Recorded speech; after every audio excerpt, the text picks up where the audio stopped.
नमस्कार, घड़ी में 5 बज चुके हैं और अब समय हो चुका है न्यूज आवर के विशेष कार्यक्रम नेशनल आवर का। और मैं हूं आपके साथ देवेंद्र कुशवाहा। आज नेशनल आवर में हम बात करेंगे सीएम योगी के इस कार्यक्रम की, जिसमें सीएम योगी ने अधीनस्थ सेवा चयन आयोग के अभ्यर्थियों को नियुक्ति पत्र वितरित किया। साथ ही साथ सपा कांग्रेस पर निशाना भी साधा। आज इस कार्यक्रम में करेंगे इसी मुद्दे पर चर्चा। तो आइए शुरू करते हैं नेशनल आवर।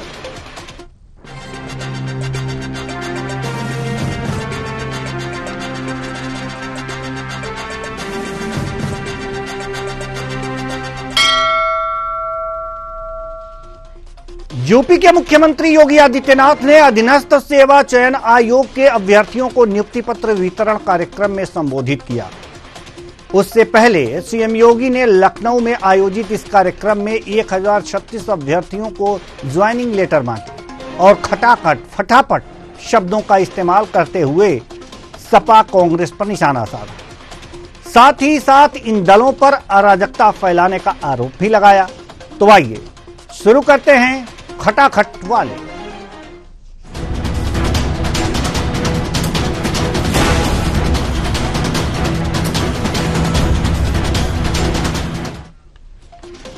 सीएम योगी ने कहा कि आज किसी भी अभ्यर्थी को न सिर्फ न सिफारिश की न ही लेन देन की जरूरत पड़ती है। 2017 के पहले यह संभव था ही नहीं, क्योंकि चाचा और भतीजे मतलब अखिलेश और शिवपाल यादव में होड़ लग जाती थी कि कौन कितनी नियुक्ति करवाएगा। उन्होंने प्रदेश को रसातल में पहुंचा दिया था। कोई ऐसी भर्ती नहीं होती थी जिसमें कोर्ट को हस्तक्षेप ना करना पड़े। सुनिए।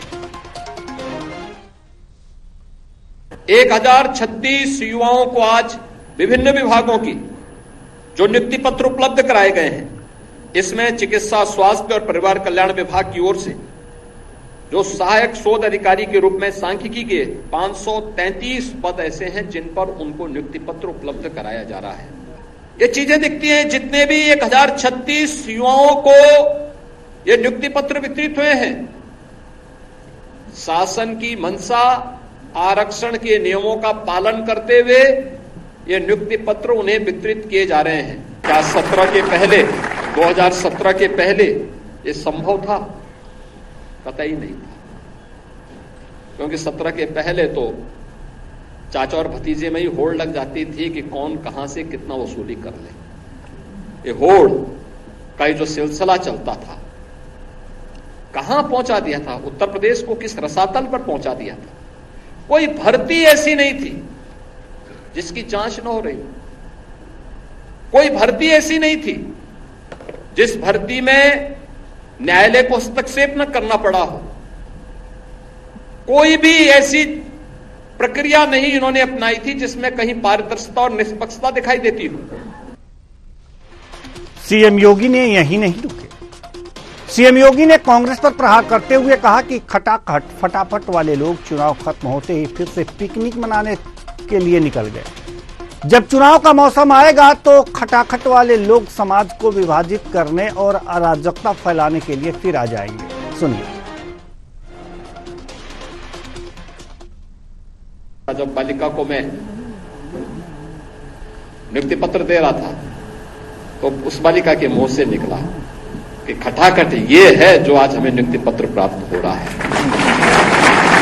वो नहीं जो अप्रैल मई के अंदर सुनने को मिल रहा था। अप्रैल और मई के अंदर भी आपने सुना होगा खटाखट क्या होता है। और उस समय 1-1 लाख रुपए के बॉन्ड पत्र भराए गए थे। 1 लाख रुपया है, 9 से मिलने वाला 8,500 रुपया है। और खटाखट वाले भी अपने पिकनिक मनाने के लिए फिर निकल चुके हैं देश के अंदर। उनका कहीं अता पता नहीं है, होगा भी नहीं।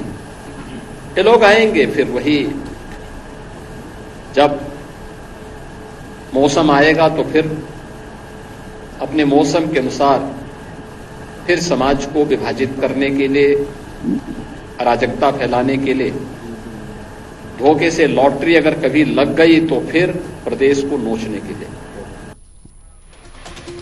तो आज इसी खटाखट फटाफट और सबसे बड़ी बात जो बेरोजगारों को रोजगार देने की बात, आज इसी मुद्दे पर हम चर्चा करेंगे। चर्चा के लिए हमारे साथ जो मेहमान जुड़े हुए हैं उनसे आपका परिचय करा दें। वेद प्रकाश मिश्रा जी, प्रवक्ता बीजेपी, रविंद्र सिंह जी, प्रवक्ता सपा, प्रियंका शुक्ला जी, राजनीतिक विश्लेषक। बहुत बहुत स्वागत है आप सभी मेहमानों का हमारे इस कार्यक्रम में। चर्चा की शुरुआत करें उससे पहले एक चीज हम आपको बता दें कि हमारे टीवी स्क्रीन के दोनों तरफ यानी कि अगल बगल ये चीज चल रहे हैं कि 2012 से 2017 तक कितनी नौकरियां दी गई, यानी कि अखिलेश सरकार में कितनी नौकरियां दी गई, और 2017 के बाद अब तक योगी सरकार में कितनी नौकरियां दी गई हैं। कुल मिलाकर के अगर जो देखा जाए तो यूपी पीसीएस 26,394 पदों पर नियुक्ति 2012 से 17 तक में हुई है। 2017 से अब तक यानी कि 7 सालों में यूपी पीसीएस की 46,675 पदों पर नियुक्तियां हुई हैं। यह दोनों सरकारों की उपलब्धि है। चर्चा की शुरुआत करते हैं। चर्चा की शुरुआत करेंगे रविंद्र सिंह जी आपसे। चाचा भतीजा का नाम लेकर के सीएम योगी आदित्यनाथ ने सपा पर कटाक्ष किया है कि इनके समय में कौन ज्यादा भर्ती करेगा, ये होड़ लगी रहती थी। हमारे जमाने में सिफारिश की जरूरत नहीं है, लेन देन की जरूरत नहीं है।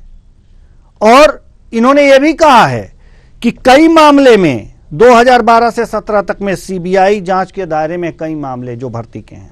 क्या कहेंगे आप?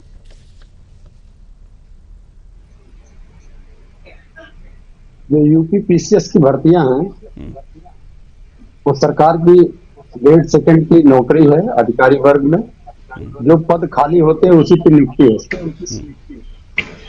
उसके बाद इस सरकार में 17 पेपर लीक हुए, कोई भी नियुक्ति नहीं हुई। आदित्यनाथ जी झूठ बोलने के आदी हैं। जो काम संस्थाओं को करना चाहिए वो सारा काम खुद भी कर लेना चाहते हैं। नियुक्तियां संस्थाओं का काम है। नियुक्ति पत्र वितरण जैसा कोई कार्यक्रम न संविधान में लिखा है न सामान्य रूप से सरकार उसका फॉलो करती है। वो भी काम वो स्वयं कर रहे हैं। इसकी निंदा भी की जानी चाहिए। ये इसलिए कर रहे हैं कि यूपी पीसीएल जो बिजली की सप्लाई करती है उसकी बता रहे हैं, वहां पर करीब करीब 64,000 सरकारी कर्मचारी होने चाहिए, 45,000 हो। करीब करीब 264 फीडर्स हैं। 264 फीडर पे एक भी कर्मचारी नहीं है सरकार का। तो 264 फीडरों पे संविदा कर्मी होनी चाहिए। अगर फीडर पे सरकारी कर्मचारी नहीं है उसमें से आधे ही संविदा कर्मी। सरकार में करीब करीब 10,000 से ज्यादा एग्जैक्ट फिगर नहीं वालों 10,000 से ज्यादा डॉक्टरों की वैकेंसी खाली है और 19,000 के आसपास पैरामेडिकल स्टाफ की खाली है सरकारी शिक्षण संस्थानों में। मैं स्वास्थ्य शिक्षा का बात कर रहा हूँ। सरकारी जो सरकारी नौकरियां हैं माध्यमिक शिक्षा की, उसमें लगभग 1,80,000 पद खाली है, कोई नियुक्ति नहीं।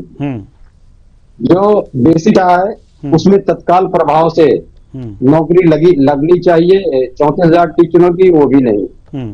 69,000 बच्चे बैठे हुए हैं सरकार के विरोध में लगभग 3 सालों से। उनके बारे में कोई सुनवाई नहीं है और 11,000 नियुक्ति पत्र बांट रहे हैं। लेखपाल का नियुक्ति पत्र बांटा था इन्होंने, वो फर्जी नहीं करा लेखपाल। ऐसा काम तो योगी आदित्यनाथ जी करते हैं। अविश्वसनीय है। ये भारतीय जनता पार्टी के लिए भी अविश्वसनीय है कि इनका मूल जो रहा है, चाहे हिंदुवानी रही हो चाहे गोरखनाथ मठ रहा हो, वो भारतीय जनता पार्टी के विरोध में रहा है हमेशा से। पूरा इतिहास उठा के देख लीजिएगा तो। और चचा भतीजा की बात करते हैं तो हम चचा भतीजा तो एक हैं। लेकिन वो लोग कभी एक ना हो पाए और ना कभी होंगे। रही बात परिवारवाद की बात, अगर चचा भतीजा के कहने को इंगित करना चाहते हैं तो इस भारतीय राजनीति में दो ही परिवारवाद से ग्रसित है लगातार। गांधी नेहरू परिवार जिसने बहुत कुछ खोया है देश के लिए, दूसरा गोरक्षपीठ परिवार, महंत दिग्विजयनाथ जी महाराज, महंत अवैधनाथ जी महाराज और फिर योगी आदित्यनाथ जी। अतः आजादी से पहले से लेके आज तक उनका परिवार लगातार राजनीति में सक्रिय है। तो अगर दूसरे पे वो टिप्पणी करते हैं तो उनको पहले एक शीशा देखना चाहिए उसको लेके बहुत कायदे से, नहीं तो फिर वैसे होगा जैसे ANI का आदमी इंटरव्यू ले रहा है, जो अच्छे शब्द से सुशोभित किया वैसे ही करना पड़ेगा। जी वेद प्रकाश मिश्रा जी जवाब दीजिए, रविंद्र जी का जवाब दीजिए। रविंद्र जी तो कह रहे हैं कि 17 पेपर लीक हो गए, कोई भर्ती नहीं हुई। और योगी देखिए रविंद्र जी हमारे बहुत वरिष्ठ और बहुत सीनियर वो हैं, हमारे सम्मानित हैं। वो जो बात कह रहे हैं कि 17 पेपर लीक हुए, ये बात तो जांच के दायरे में है कि जो पेपर लीक हुए हैं उनकी जांच चल रही है, किन कारणों से वो पेपर लीक हुए हैं और में क्या विसंगतियां पाई गई हैं उस पर काम चल रहा है। कल जो 1036 लोगों को नियुक्ति पत्र दिए गए हैं, ये सरकार का अधिकार है कि वो नियुक्ति पत्र दे सकते हैं और उस कार्यक्रम का आयोजन किया जा सकता है ताकि युवाओं में थोड़ा सा इसकी प्रेरणा बढ़ेगी और उनका मनोबल ऊंचा होगा। इस पर जो उनकी आपत्ति है उसको हम सिरे से खारिज करते हैं।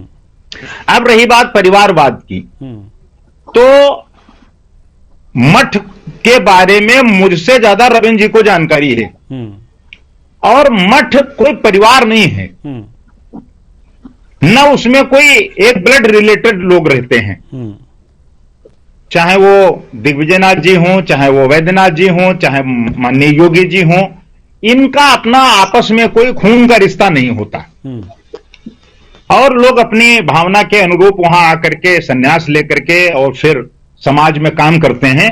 तो इसको परिवारवाद की श्रेणी में लाना मेरी समझ से रविंद्र जी जैसे एक सीनियर प्रवक्ता के लिए बहुत शोभा नहीं देता और वो मठ के बारे में विधिवत जानते हैं, उन्होंने बहुत सारा काम किया है। अब रही बात जो माननीय योगी जी ने कहा कि चाचा और भतीजा, तो ये सर्वविदित है कि जब समाजवादी पार्टी की सरकार थी तो लिस्टें अलग अलग विभागों को भेजी जाती थी, चाहे वो पुलिस की भर्ती होती या किसी अन्य डिपार्टमेंट की भर्ती होती, तो चाचा की अलग लिस्ट जाती थी और भतीजे की अलग लिस्ट जाती थी और 100 काज इनके परिवार के और नेताओं की अलग लिस्ट जाती थी। परिवारवाद की बात करें तो आज भी 5 लोग उनके खुद के घर के खून के रिलेटिव जो लोकसभा में बैठे हुए हैं, तो इसको कहते हैं परिवारवाद। योगी जी को आप परिवारवाद की श्रेणी में नहीं ला सकते, इसलिए बात जो तर्क संगत है राजनीति में वही बात आनी चाहिए। ठीक है, हम वैचारिक रूप से एक दूसरे के विरोधी हो सकते हैं, लेकिन परंपरागत जो सामंजस्य हमारा है देश के और प्रदेश के विकास में, उस पर तो हमारी आपकी मूल भावना एक ही है। आप भी चाहते हैं प्रदेश का विकास हो, देश का विकास हो, और हम भी चाहते हैं प्रदेश का विकास हो, देश का विकास हो। तो जो सरकार विकास का काम कर रही है, कम से कम एक बार उसकी तो आपको तारीफ करनी ही चाहिए, उस पर तो विरोध करने जैसा कोई मामला बनता नहीं है। ऐसी हम उम्मीद रखते हैं विपक्ष से। चलिए हम रुख करेंगे प्रियंका शुक्ला जी की तरफ। राजनीतिक विश्लेषक हैं आप और उत्तर प्रदेश की राजनीति को बहुत गहराई से जानती हैं। सरकारी नौकरी का सवाल है, बेरोजगारों के रोजगार का सवाल है, नियुक्ति पत्र बांटे गए हैं सीएम योगी आदित्यनाथ के द्वारा और चाचा भतीजा पर आरोप लगाया गया है कि इनके शासनकाल में जो नियुक्तियां हुई हैं उस सीबीआई जांच के दायरे में है और चाचा भतीजा जो हैं ये इनकी अपनी अपनी लिस्ट आती थी। हमारे बीजेपी प्रवक्ता वेद प्रकाश मिश्रा जी भी कह रहे हैं कि चाचा भतीजा की अपनी अपनी लिस्ट आती थी और उसके अनुसार भर्तियां होती थीं, कौन सबसे ज्यादा लिस्ट लेकर के आता है होड़ लगी रहती थी। जबकि योगी आदित्यनाथ के शासनकाल में ऐसा कुछ नहीं है, न लेन देन है और न ही सिफारिश है। क्या कहेंगे आप? कैसा लग रहा है ये दोनों की तुलना अगर जो किया जाए तो वास्तव में सच्चाई क्या है, हमें यही समझ में नहीं आ रहा है। जी बताइए। जी बिल्कुल, देखिए सरकारें आती रहती हैं और जाती रहती हैं। दूसरी चीज, जो भी सरकार आई उसने अपने अपने तरीके से रणनीतियां बनाते हुए कार्य किया, चाहे वो सपा की रही हो चाहे वह भाजपा की रही हो। इस बार 2024 के रिजल्ट में वेद प्रकाश जी मिश्रा जी से भी कहूंगी और इनसे भी कहूंगी, इस बार शॉकिंग थे। सपा ने अपनी एक बाजी मारी और लोगों को कहीं ना कहीं जो है अपना प्रतिनिधित्व तो दिया जी, और लोगों भारतीय जनता पार्टी कहीं ना कहीं पीछे छूटी। देखिए बहुत समय से जो ये नियुक्तियों की बात चल रही है, आम जनता इसमें पिस रही है, इसमें कोई भी दो राय नहीं है। और जिस तरीके से पेपर लीक का मामला हो, चाहे किसी भी चीज का मामला हो, उसमें जो बच्चे हैं, जो बच्चों के साथ वो मानसिक शोषण हो रहा है, उसके लिए सरकार को बहुत, इसमें कोई लड़ाई की बात नहीं है, ना इसमें बीजेपी की बात है ना इसमें सपा की बात है, ये निष्पक्ष बात है। जैसे कि अभी वित्त ने कहा कि ये राज्य और प्रदेश के अच्छे निर्माण की बात है, एक अच्छे भविष्य की बात है, तो इस पे बहुत संज्ञान लेते हुए कार्य करना चाहिए। चाहे वो योगी आदित्यनाथ जी तो अभी बैठे ही हुए हैं और सपा की सरकार में जो भी कहानियां हुई वो सत्य है, कहीं ना कहीं वो आई सामने के घोटाले हुए। तो मैं यही कहूंगी कि इन सबसे परे एक राजनीतिक विश्लेषक के तौर पर अगर मैं देखती हूँ तो समाज और जनता पिस रही है। बैठ करके जो मुखिया है उनको इस विषय पे सोचना चाहिए कि हमारे प्रदेश का या हमारे राज्य का या हमारे भारत का किस तरीके से विकास हो, कि हमारे बच्चे जो पूरी तैयारी करते हैं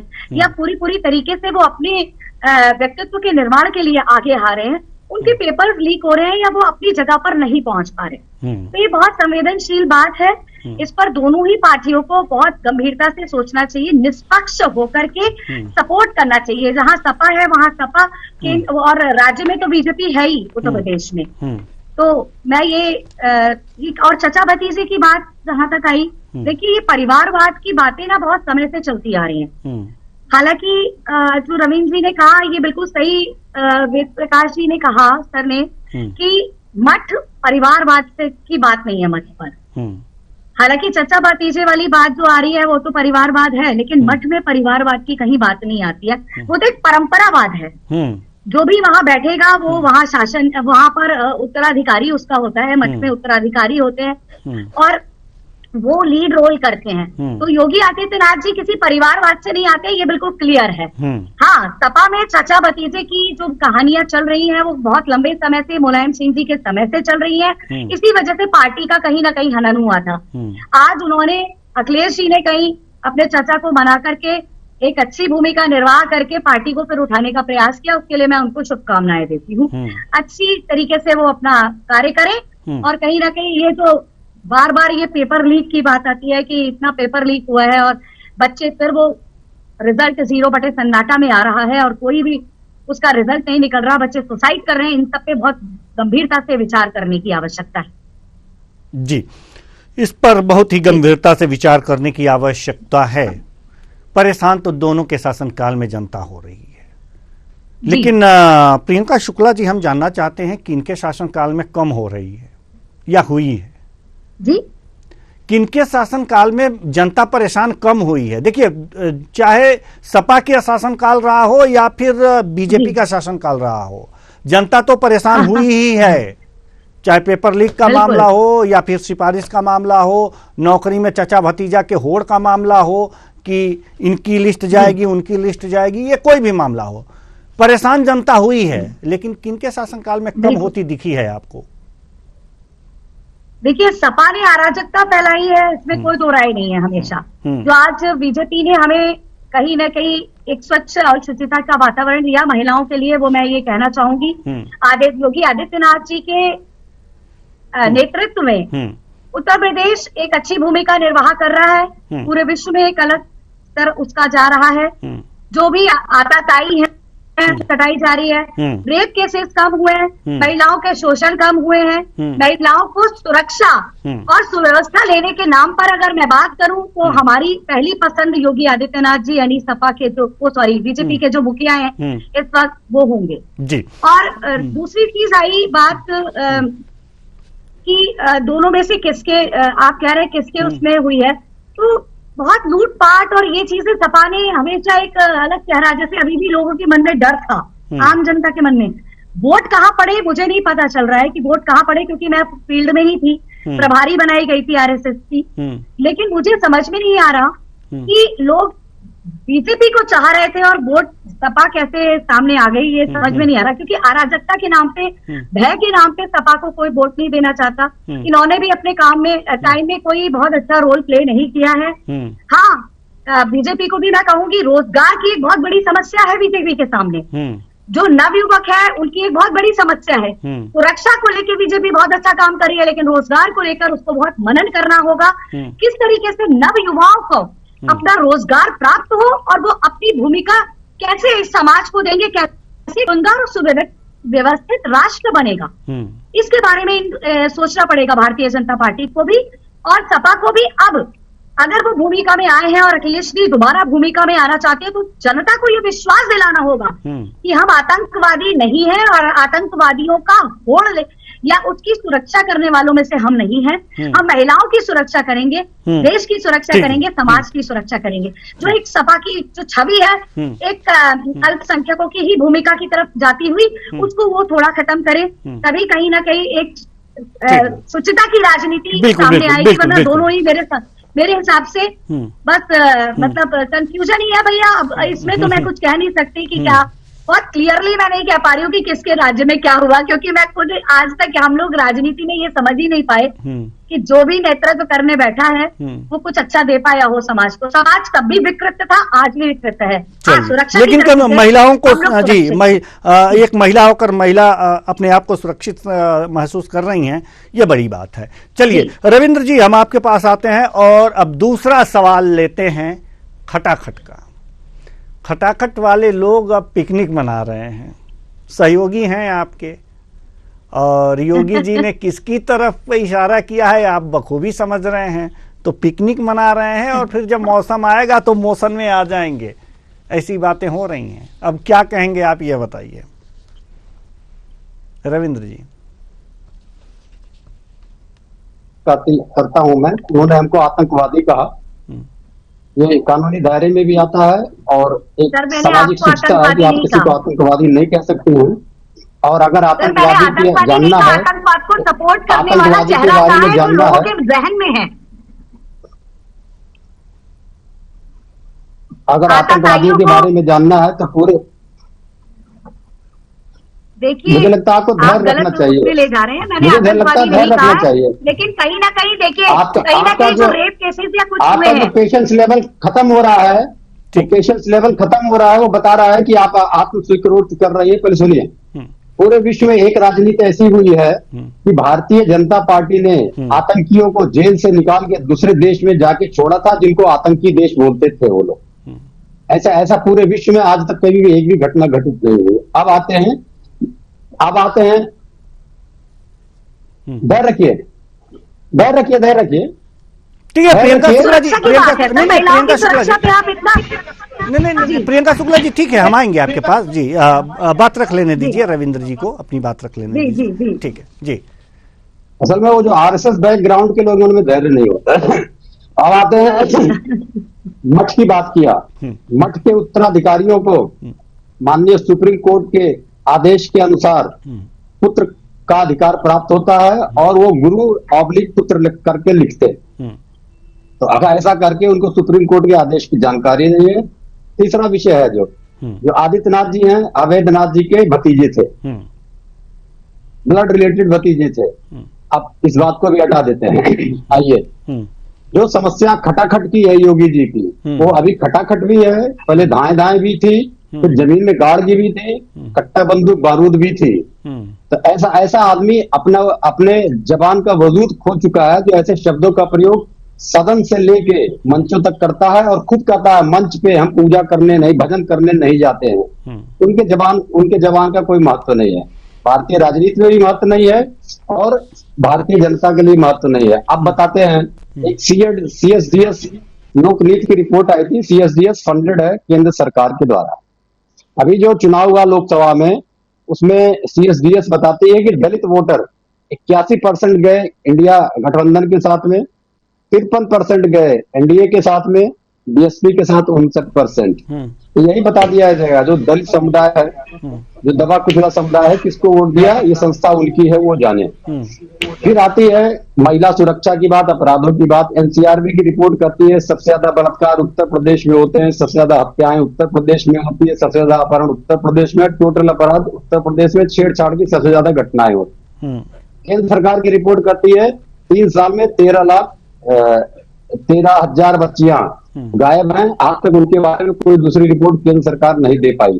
तो ये इनका चाल चरित्र चेहरा चिंतन है। अब डेवलपमेंट की बात करते हैं। तो उत्तर प्रदेश सरकार का बजट है 7.36 लाख करोड़, कर्ज है 7.84 लाख करोड़। इतना बड़ा कर्ज है। प्रति व्यक्ति पे केंद्र सरकार और राज्य सरकार का मिला दिया जाए तो प्रति व्यक्ति उत्तर प्रदेश का 2 लाख का कर्जदार है, चाहे छोटा बच्चा गोद में है। अब आ जाते हैं गरीबी का क्या हालत है। गरीबी अंतिम है, स्वास्थ्य पायदान में नीति आयोग बताता है अंतिम में। शिक्षा में बताता है कि यहाँ पर शिक्षा का पूरी तरीके से निजीकरण कर दिया गया है। 24,000 प्राथमिक विद्यालय बंद कर दिए गए। इंडस्ट्रियल स्टेट में देखा जाए तो पहले 5 इंडस्ट्रियल स्टेट या रादर पहले 10 इंडस्ट्रियल स्टेट जो राज्य हैं उसमें उत्तर प्रदेश का स्थान नहीं। प्रति व्यक्ति जो आय है यहाँ की, प्रति व्यक्ति आय 7,000 है, जो भारत में सबसे कम है। प्रति व्यक्ति उत्पादन जो है, प्रति व्यक्ति जीडीपी जिसको कहा जाता है, वो 28वें नंबर पे है। 28 राज्य है, पूर्ण राज्य। तो ये योगी आदित्यनाथ जी की कृपा है उत्तर प्रदेश में जो बरस रही है। अब इनसे हटके अगर कोई भी बात करेगा तो ये केंद्र सरकार के आंकड़े, इन आंकड़ों के साथ हम छेड़छाड़ नहीं कर सकते। तो ये कृपा योगी आदित्यनाथ जी की। लेकिन योगी आदित्यनाथ जी ने एक बात और कही है कि यूपी में 40 लाख करोड़ का निवेश आया हुआ है। हाँ, ठीक कहा आपने। 40 लाख करोड़ का निवेश लेने के लिए, तो बहुत ही महत्वपूर्ण बात आपने याद दिला दिया देवेंद्र जी। 40 लाख करोड़ का निवेश लेने के महामहिम भी आई, माननीय प्रधानमंत्री जी भी आए, माननीय गृह मंत्री जी भी आए, मुख्यमंत्री जी थे ही। उसमें घोटाला भी बहुत ज्यादा हो गया सजावट में। 4 इन्होंने इन्वेस्टर समिट किया, उसमें से अब कहते हैं 6,000 करोड़ रुपया, 40,000 करोड़ में से कहते हैं कि 6,000 करोड़ रुपया हम जमीन के लेके आएंगे। मेरी आरटीआई के जवाब में आया हुआ, मैं आपको भेज दूंगा कि अभी प्रक्रिया चालू है। तो वो झूठ बोलने के आदि, मैंने बताया ना, उनके बात का कोई विश्वास नहीं किया जाता। खटाखट ठाए जमीन में गाड़ देंगे, मिटा देंगे, ध्वस्त कर देंगे, तो ऐसे आदमी का कोई विश्वास। तो 40,000 करोड़ रुपया का क्वेश्चन राज्यसभा में, लोकसभा में भी माननीय अखिलेश यादव जी ने उठाया था, उसका जवाब केंद्र सरकार भी नहीं दे पाई, जबकि प्रधानमंत्री जी भी आए थे, माननीय महामहिम जी भी आए थे। तो ये झूठों का पुलिंदा है। जो आंकड़े हैं उनके हैं। उत्तर प्रदेश अपने उस काल में है, उस कालखंड में है जैसा कभी भी उत्तर प्रदेश के साथ नहीं हुआ था। यही उत्तर प्रदेश है जहां पर कृषि विश्वविद्यालय बने थे, हवाई अड्डे बने थे, सरकारी विश्वविद्यालय बने थे, सब बेच दिया इन लोगों ने। रेल तक बेच दिया इन्होंने उत्तर प्रदेश में। चलिए, ठीक है, तो क्या बताना चाहते हैं उत्तर प्रदेश की जनता? ठीक है सर, ठीक है, हम आएंगे, हमारे पास समय बहुत कम है। जी, जवाब दीजिए वेद प्रकाश मिश्रा जी, जवाब दीजिए। देखिए देवेंद्र जी, ऐसा है कि हमारे जो साथी बार बार झूठ शब्द का प्रयोग कर रहे हैं कि ये बात झूठ की, ये बात झूठ कही, ये बात झूठ कही, ये बात झूठ कही। तो मैं इस शब्द की निंदा करता हूं। झूठ शब्द के बारे में जब तक आपके पास पूरे तथ्यात्मक साक्ष्य न हो, तब तक संवैधानिक पद पर बैठे हुए भारतीय जनता पार्टी के नहीं, देश के प्रधानमंत्री और प्रदेश के मुख्यमंत्री और गृह मंत्री जी के बारे में इस तरीके का उद्बोधन करना आपके जैसे सीनियर आदमी के लिए शोभा नहीं देता। आप प्रतिपक्ष हैं, आपकी प्रत्येक बात सुनने के लिए सरकार बाध्य है, और आप देश के विकास और प्रदेश के विकास की सजगता के लिए जो भी प्रश्न उठाना चाहें उसका स्वागत है, लेकिन मर्यादा में रह करके ही प्रश्न करना और मर्यादा में ही रह करके आरोप लगाना, यह तो हमारी नैतिकता होनी चाहिए। हम आज विपक्ष में हैं, आप कल सत्ता में हो सकते हैं, हम विपक्ष में हो सकते हैं, आप विपक्ष में हो सकते हैं, हम आज सत्ता में हैं। तो एक सामाजिक मर्यादा बनी रहनी चाहिए कि आप झूठे होने का, आप बताइए महामहिम जी जिस कार्यक्रम में आ रही, प्रधानमंत्री जी आ रहे हैं, गृह मंत्री जी आ रहे हैं, मुख्यमंत्री जी आ रहे हैं, अगर हम प्रदेश के विकास के लिए सब लोग एक जगह इकट्ठा होकर के और उसके डेवलपमेंट की योजना और रचना तैयार कर रहे हैं, उसको भी अगर आप ये कहते हैं कि ये सब झूठ है, ये सब फरेब है, तो मैं समझता हूं कि आप देश की जनता को गुमराह करने के सिवा और कोई काम नहीं कर रहे हैं। चलिए दूसरी कुशवाहा जी, एक सेकंड मैं अपनी बात खत्म करता हूं। जहां तक बात रही कि जो लोग इस देश को पिकनिक स्पॉट समझते हैं, चुनाव के दौरान आते हैं और चुनाव के बाद वो गायब हो जाते हैं, बात मूल रूप से उनकी है। वो खटाखट वाला मामला कहां चला गया, प्रियंका जी कहां गई, राहुल गांधी कहां हैं, ये लोग केवल चुनाव के दौरान दिखाई देते हैं, प्रदेश की और देश की जनता को गुमराह करते हैं कि संविधान खतरे में है, आरक्षण खतरे में है, हम आपको 10 किलो अनाज देंगे, हम आपको 1 लाख रुपया देंगे, और चुनाव के बाद ये लापता हो जाते हैं और चले जाते हैं पिकनिक मनाने। तो ऐसे लोगों से देश का विकास नहीं होने वाला है, जबकि वर्तमान सरकार में बैठे हुए प्रत्येक जिम्मेदार लोग जो अपने समय चुनाव से लगा करके और अंतिम क्षण तक प्रदेश में रहते हैं, आज तक प्रधानमंत्री जी ने कोई छुट्टी मनाने को नहीं चलाया, जबकि जो भी लोग सरकार में रहे हैं वो छुट्टी मनाने और पिकनिक मनाने के आदी रहे हैं जनता के पैसे से। तो इसलिए वो देश के विकास में कोई सकारात्मक भूमिका अदा नहीं कर सकते। वो भूमिका अगर कोई अदा कर सकता है तो सिर्फ माननीय प्रधानमंत्री जी और उत्तर प्रदेश के यशस्वी मुख्यमंत्री योगी आदित्यनाथ जी ही अदा। ठीक है, ठीक है, ठीक है, ठीक। एक जल्दी से एक सवाल का जवाब दे दीजिएगा प्रियंका शुक्ला जी आपसे। खटाखट की बात लगातार हो रही है, क्या जो आशय है कि खटाखट वाले लोग पिकनिक मनाने चले जा रहे हैं, वास्तव में वो उत्तर प्रदेश के परिप्रेक्ष्य में कितना सटीक है? जल्दी से मैडम प्रियंका शुक्ला जी। सॉरी, हाँ स्टार्ट करो। जी जी, हाँ मैं ये कह रही हूँ, जो खटाखट वाला शब्द था, कि मुझे लगता है ना कि वो सिर्फ एक चुनावी वो बोला और बस मजाक के तौर पर कुछ एक चीजें थी, उसको इतना सीरियसली मुझे लगता है ना जनता को लेना चाहिए और ना किसी चीज किसी प्लेटफॉर्म पे आना चाहिए। राहुल जी ऐसी चीजें करते रहते हैं और वो जो करते हैं वो बहुत सीरियस नहीं करते हैं। मतलब आप अप्रत्यक्ष रूप में ये मान रही हैं कि राहुल गांधी सीरियस नेता नहीं है, उनको सीरियस ना लिया जाए? बिल्कुल, देखिए राहुल गांधी सीरियस नेता बेचारे, वो इतने साल वर्ष तो हो गया उनसे, वो अपनी राजनीतिक स्थितियों को प्रूव करने में लगे हुए हैं। जनता ने आज भी उनको विपक्ष का नेता स्वीकार जनता ने नहीं किया है, उनके लोगों ने भले ही कर लिया। चलिए ठीक है, तो इसलिए सीरियस अब नेता समय होता तो नहीं है, मैं बाकी किसी की बात नहीं कर सकती। जी जी, अगर जो समय होता तो रविंद्र जी से इस पर जरूर कमेंट लेते, लेकिन समय इजाजत नहीं देता कि इस चर्चा को और आगे बढ़ाएं। इसलिए बहुत बहुत धन्यवाद सभी मेहमानों का, आप आए और अपने अपने विचार साझा किए। तो कुल मिलाकर के देखा जा सकता है कि खटाखट वाले गायब हैं, ऐसा कहना है सीएम योगी आदित्यनाथ का। तो खटाखट वाले कौन हैं? तो खटाखट वाले जो हैं उनको प्रियंका शुक्ला जी कह रही हैं कि सीरियस लेने की आवश्यकता नहीं है, वो इस तरह की बातें हमेशा करते रहते हैं। यानी कि उनको जनता ने नेता प्रतिपक्ष माना ही नहीं, उनके अपने लोगों ने सिर्फ माना है, उनका ये कहना है, हमारा कहना ये नहीं है। सवाल यहां पर यह है कि खटाखट हो या फटाफट हो, बेरोजगारों को जो सरकार नौकरी देगी, जो जिन हाथ काम धंधा जो मांग रहे हैं हाथ, उन हाथों को जो सरकार काम देगी वही फटाफट वाली सरकार कहलाएगी। वरना कोई भी सरकार ये खटाखट फटाफट के चक्कर में लोगों को बेवकूफ ना बनाए, काम दे, बेरोजगारों की बेरोजगारी दूर करे। फिलहाल इस कार्यक्रम में इतना ही, मुझे दीजिए इजाजत, नमस्कार।